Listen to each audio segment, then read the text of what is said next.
Bonjour, vous êtes sur SwissMade et nous allons aborder ensemble l'évolution des générations X, Y, Z face au monde du travail.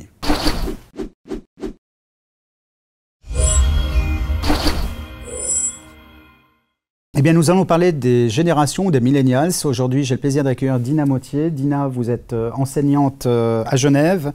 Vous êtes fondatrice de la première application mobile de soutien scolaire en Suisse. Bonjour Dina. Bonjour Alain.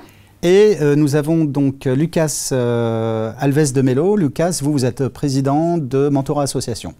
Bonjour Lucas. Alors aujourd'hui, nous allons commencer par la définition. C'est quoi les millennials? Alors aujourd'hui, on peut catégoriser les différentes générations par tranche d'âge notamment, sans vouloir généraliser complètement. La dernière génération qu'on appelle génération alpha sont les personnes qui sont nées entre 2010 et 2012 et qui ont aujourd'hui moins de 6 ans.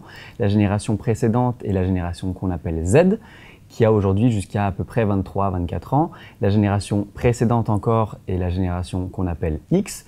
Et juste avant, on a la génération des baby boomers, qui aujourd'hui est celle qui finalement travaille dans les grandes entreprises, etc. D'accord. Donc aujourd'hui, pourquoi on essaye de séparer ces générations? Parce que j'ai l'impression qu'on est en train de les cataloguer quelque part. Est-ce qu'il faut vraiment les cataloguer ou il y a une sorte de différenciateur? Alors, elles sont forcément catalogables, entre guillemets. Il ne faut pas trop non plus les mettre dans des boîtes, mais je pense évidemment ce qui va distinguer le plus la dernière génération, c'est l'arrivée du smartphone et toute cette digitalisation qu'on perçoit partout en fait. Donc ça veut dire qu'il y a ceux qui ne sont pas connectés ou multiconnectés et ceux qui le sont. Est-ce qu'on peut les séparer comme ça aujourd'hui? Oui, même si je pense aujourd'hui que 90% des personnes sont connectées et puis après il reste peut-être les grands baby boomers qui reculent ou rechignent encore de s'adapter à la technologie, bien qu'ils soient encore aujourd'hui obligés de le faire. Et vous qui êtes enseignante, comment vous vivez ça au sein de... Alors bien, mais il faut mettre un cadre. Ce qui me chagrine un petit peu et c'est là où il faut faire attention, c'est qu'en fait je reconnais d'avoir beaucoup d'élèves qui sont selon moi, trop connectés et perdent parfois un petit peu ce contact humain où on peut se balader aisément dans les corridors et voir des jeunes enlacés, amoureux visiblement, mais toutefois le nez rivé sur leur portable. Je pense qu'il ne faut pas perdre de vue qu'on doit maintenir ce contact à l'autre. Vous le vivez comme ça, Lucas, le fait d'avoir perdu cette notion de relation humaine directe? C'est vrai qu'avec l'avancée de la technologie notamment, oui, on arrive dans une époque où on perd ce lien de contact direct avec les personnes autour de nous, et je peux le comprendre tout à fait, même si je me sens bien évidemment un peu moins concerné. On a les personnes de ces dernières générations qui sont nées avec la technologie, la médiatisation, et les personnes qui sont nées dans cette médiatisation, et c'est tout à fait compréhensible finalement, on peut comprendre leur comportement même si c'est forcément un petit peu contradictoire. Alors c'est peut-être compréhensible mais ce n'est peut-être pas quelque chose de positif. Moi j'aimerais dire si on transpose ça au niveau de l'entreprise, quels seraient, et là j'utilise un terme fort, est-ce qu'il y aurait des dégâts au sein de l'entreprise par rapport à cette nouvelle façon de voir les choses? Je pense qu'il faut s'adapter, il faut faire attention, il faut être conscient de la nouvelle génération qui va intégrer les entreprises aujourd'hui. Il faut peut-être aussi les écouter un petit peu parce qu'ils ont beaucoup de choses à dire. Ils prônent un esprit de liberté assez important et qui se manifeste de façon beaucoup plus notable en entreprise. Toutefois, il faut maintenir un cadre. Comme on maintient un cadre dans une classe et pourtant les élèves ressentent une forme de liberté, je pense qu'un chef d'entreprise doit maintenir le cadre tout en étant au courant de ce que veut le nouvel employé. Donc on parle de liberté, on parle de cadre. Or, vous savez comme moi que le monde de l'entreprise est en train de bouger d'une manière drastique. Donc, même la notion de cadre que l'on a aujourd'hui ne sera pas le cadre de demain, sachant que le cadre de demain, nous le savons, va être beaucoup plus virtualisé. On risque de perdre pas mal de personnes sur la route, je dirais sur le chemin par rapport à ça. Alors, je vais vous sortir une formule assez perspicace, je dirais, de ce côté-là, c'est que rien ne se perd, tout se transforme. Sacré Lavoisier, oui.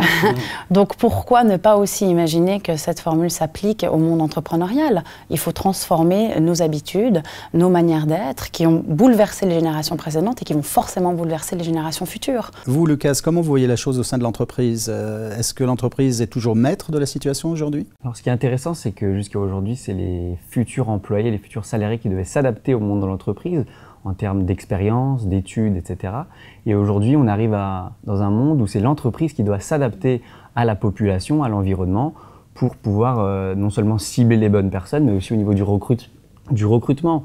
Il y a beaucoup de personnes qui postulent et on arrive dans un environnement où les personnes intègrent l'entreprise en sachant déjà qu'ils vont la quitter l'année suivante, en ayant déjà d'autres projets de vie pour les années qui suivent et qui ont même parfois 2-3 travails, 2-3 salaires parce qu'ils ont une autre notion de l'entreprise. Voir leur propre entreprise. Voir leur propre entreprise, exactement. Les nouvelles générations sont de plus en plus entrepreneuriales. Cette âme entrepreneuriale évolue grandement aujourd'hui.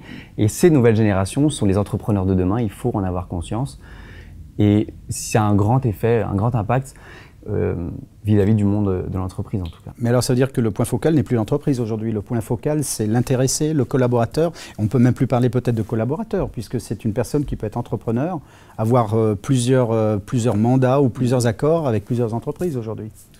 Absolument, mais le collaborateur peut être à la fois quelqu'un qui prend des décisions dans un certain cadre et qui va en revanche se soumettre à d'autres décisions dans d'autres cadres. À nouveau, si on envisage aujourd'hui le nouveau collaborateur comme un petit poulpe à multiples facettes qui sait faire beaucoup de choses, je pense que c'est un plus. C'est la fameuse idée d'avoir plusieurs cordes à son arc et ça, clairement, on le ressent dans ces nouvelles générations.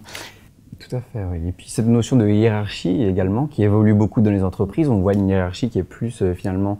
Qui est flat, oui, qui est plus horizontale. Voilà. Alors, en parlant de hiérarchie, en parlant de, je veux dire, de relations ou de ressources, au niveau des ressources humaines d'une entreprise, quelle est la particularité suisse dans le domaine? Parce qu'en Suisse, c'est vrai que la notion de communauté est déjà assez importante par rapport à d'autres pays. Il y a un lien même au sein des familles qui est assez fort. Comment on peut le transposer au sein de l'entreprise? Qu'est-ce qui ferait qu'aujourd'hui, nous, en Suisse, on a un certain avantage finalement dans cette évolution-là? Alors, il faut tout simplement considérer déjà qu'on a la chance d'être un pays qui est multilingue et notre manière peut-être de voir l'autre avec un grand A se manifeste déjà dans cette ouverture que nous avons au niveau linguistique.